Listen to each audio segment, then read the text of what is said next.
ఇయాల ఇంద్రవెల్లిలో రేవంత్ సభ, ఇక్కడ నుంచే లోక్సభ ఎన్నికల శంఖారావం. నాగోబా ఆలయం, ఇంద్రవెల్లి అమరవీరుల స్తూపం, స్మారక స్తూపం సందర్శన. సీఎం సభను సక్సెస్ చేద్దాం, చెన్నూరు ఎమ్మెల్యే వివేక్ వెంకటస్వామి. ఆదిలాబాద్ నుంచే అభివృద్ధికి అడుగు.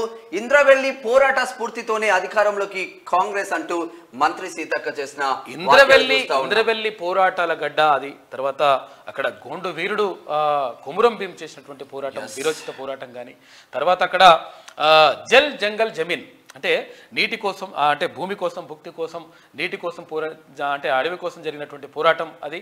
అయితే ఆ స్ఫూర్తిని కొనసాగిస్తూ, అంటే అసలు యాక్చువల్గా అప్పుడు గతంలో కాంగ్రెస్ పార్టీ ప్రచారంలో కూడా అక్కడి నుంచే ప్రచారం ప్రారంభించిండ్రు తర్వాత కాంగ్రెస్ పార్టీ.